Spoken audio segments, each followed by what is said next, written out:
and welcome to Indus News. I am Fiza Jamal, bringing you top stories of this hour from our studios in Lahore.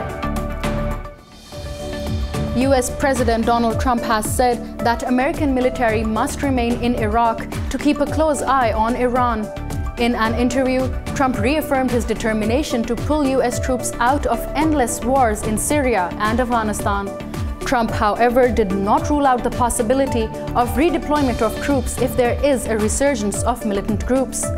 Meanwhile, Iraq's President Barham Saleh has said that no permission was sought by the US to monitor Iran.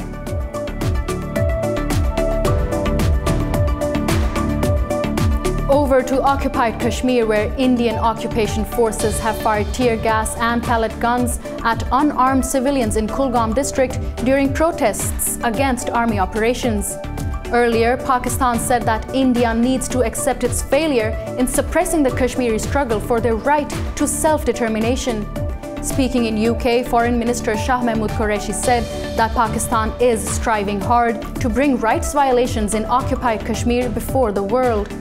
Meanwhile, Pakistan military's top brass expressed solidarity with resilient Kashmiris on the eve of Kashmir Day.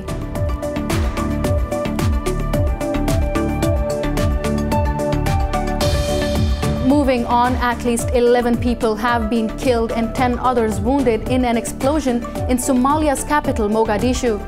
Police said that a car bomb exploded in front of Mogadishu shopping mall in Hamarwain district. Al-Shabaab has claimed the responsibility for the attack.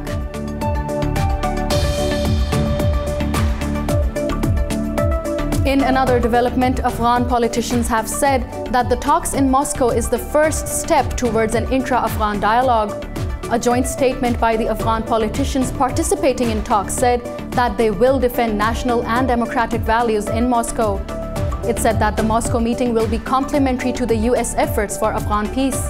Meanwhile, Taliban said that a 10-member delegation led by Abbas Tanakzai will attend Moscow talks.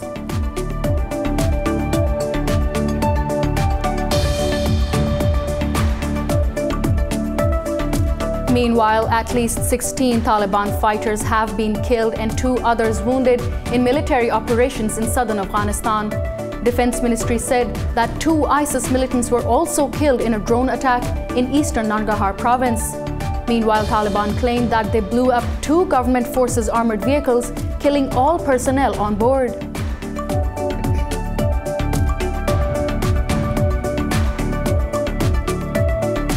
And the third round of talks between Yemen's warring parties has entered its second day. Head of ceasefire monitors, retired Dutch General Patrick Kammert, is chairing the meeting on board a UN vessel off Yemen's coast. In a statement, UN said that the negotiations were moving forward in a cordial and constructive manner.